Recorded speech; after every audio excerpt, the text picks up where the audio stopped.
Le agradezco la comunicación esta tarde a Fausto Pretelín, él es internacionalista, usted lo conoce. Fausto, gracias por tu tiempo, como siempre, buena tarde. Hola, ¿cómo estás, Juan Pablo? Gusto en saludarte, buenas tardes. Me gustaría iniciar, Fausto, preguntándote por el tono. ¿En qué tono ha respondido, consideras, hasta hoy el gobierno de México que las respuestas han sido pocas?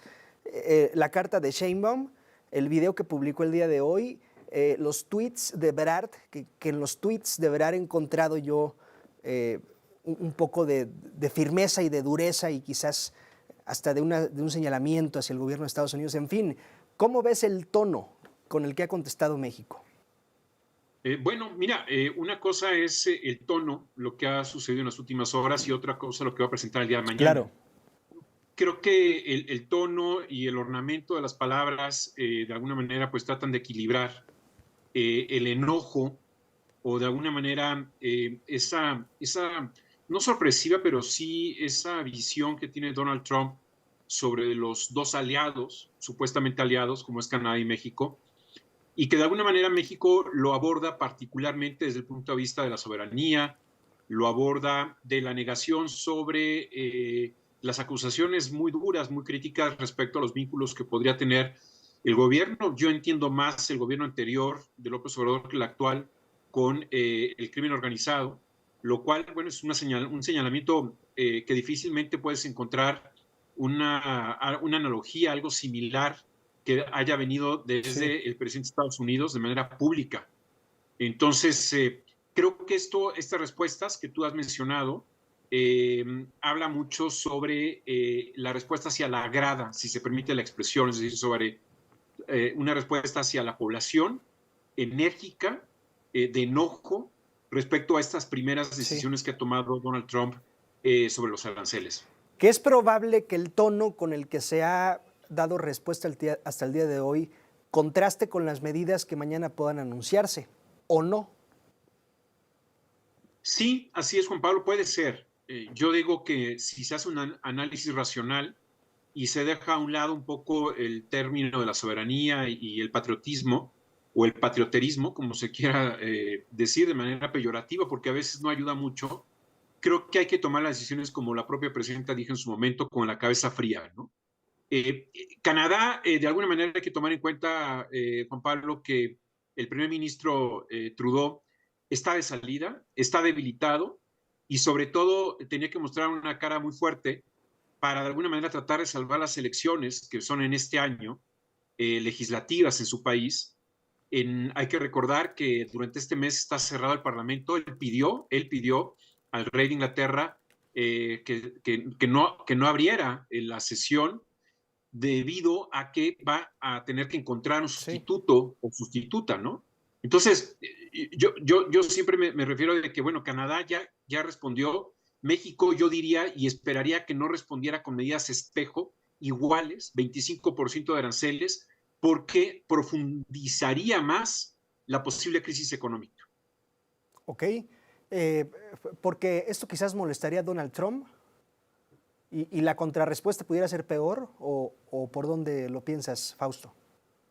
Mira, yo digo desde el punto de vista económico, hay que ser realistas. México es una economía de menor tamaño que la estadounidense y la imposición de los aranceles a las importaciones de Estados Unidos sobre productos mexicanos tiene una implicación muy fuerte que es hacia, de alguna manera, las cadenas de suministro, Sí. la producción que se hace de nuestro país hacia allá va a ser muy afectada por esa decisión.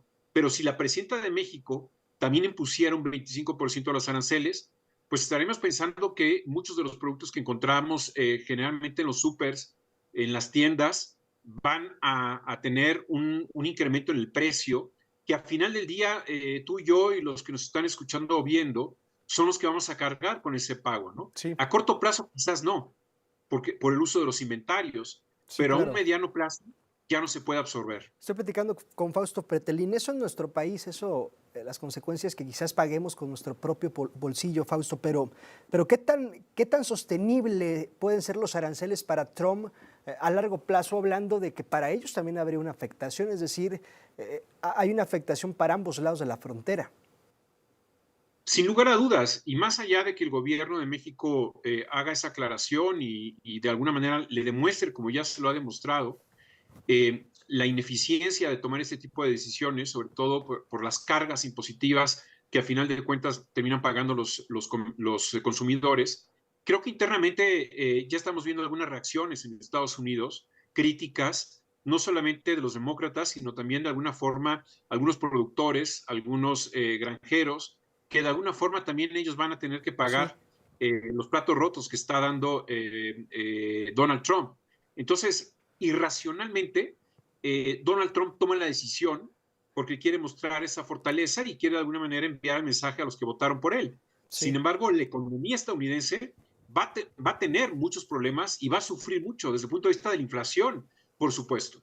Ahora, Fausto, el gobierno de Estados Unidos acusa al gobierno mexicano de ser suave con el tema del fentanilo para generalizarlo, porque las especificaciones y las acusaciones son extensas, son varias.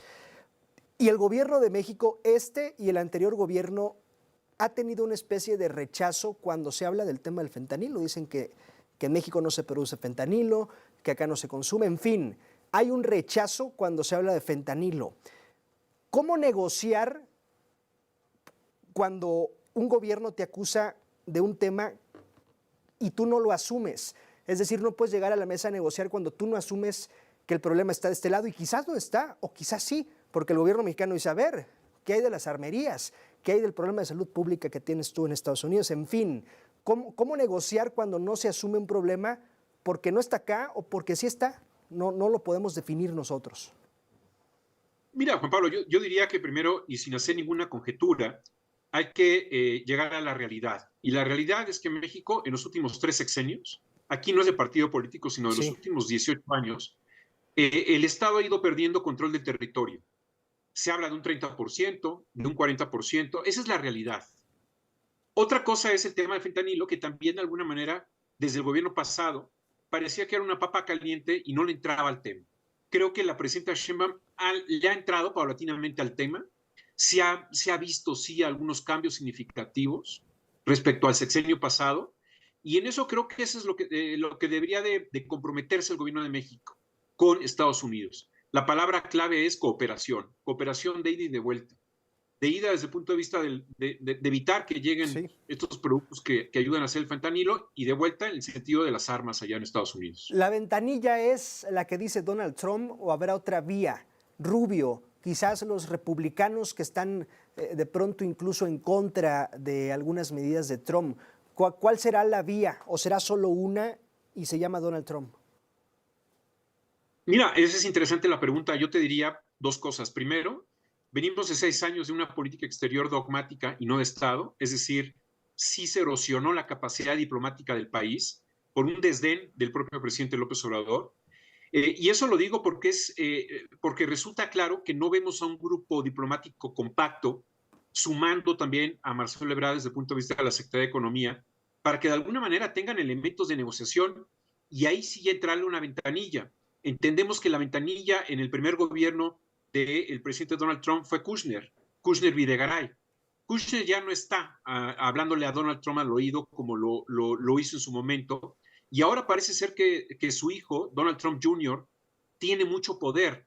Entonces la clave es poder entrar, ¿no? Es decir, entrar Sí. al círculo cercano de Donald Trump, y esa es la clave. Sí. Diplomacia más estrategia de comunicación directa con gente de Bien. Donald Trump. Creo que eso es lo que se descuidó durante mucho tiempo y ahora pues estamos viendo esto, ¿no? Sí, nos queda un minuto, Fausto. La siguiente pregunta yo creo que ni siquiera la presidenta podría responderla, pero yo te la haré a ti. ¿Cuánto tiempo podría tardar esta negociación? ¿Podría ser de aquí al martes 4? ¿Podrían pasar 15 días, un mes, un año? Mira, yo no creo que sea antes del martes. Me imagino que sí están preocupados en Palacio Nacional, pero Donald Trump seguramente a corto plazo va a hacer la medición de cuál es el impacto negativo de la decisión y en ese momento va a negociar con México pues lo que él quiere, sumar, ¿no? Es decir, no solamente la Guardia Nacional en la frontera, el quédate en México, sino algo más y vamos a ver de qué se trata. Híjole, bien, pues si está interesante el asunto se pondrá más. Fausto Pretelín, como siempre, un gusto, gracias. Igualmente, Juan Pablo, buenas tardes. Buen domingo. Gracias, es Fausto Pretelín, analista internacional.